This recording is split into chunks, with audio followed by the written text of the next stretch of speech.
C'est le secteur le plus touché par le Covid-19 au Maroc. Le tourisme connaît une multitude d'annulations et de reports des réservations d'avions et d'hôtels.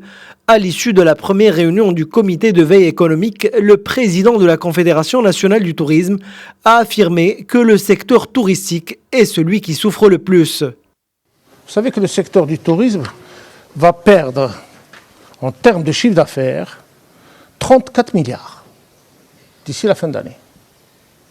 Si nous ne reprenons pas comme il faut d'ici là. Si le tourisme entier perd 34 milliards, le secteur du tourisme, de l'hôtellerie plutôt, va perdre 15 milliards.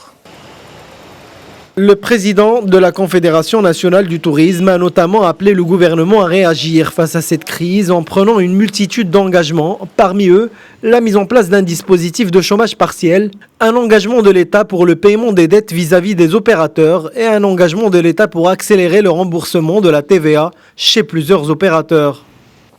Une déclaration de crise, il faut que ce soit un cas de force majeure, il faut que l'État le déclare officiellement. Et nous attendons cela, j'espère, de la part de l'État.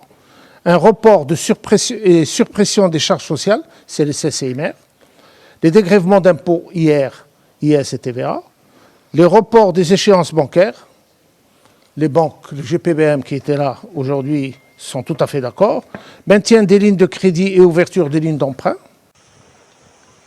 La situation actuelle face au nouveau coronavirus impactera directement le secteur du tourisme et l'ensemble des activités qui forment la chaîne de valeur, à savoir l'hôtellerie, la restauration, les agences de voyage et réseaux de distribution, le transport terrestre et location de voitures, l'événementiel et tous les métiers connexes. En termes de chiffres, il s'agit de 3500 entreprises d'hébergement touristique, 500 entreprises de restauration touristique, 1450 agences de voyage, 1500 sociétés de transport touristique et 1500 sociétés de location de voitures.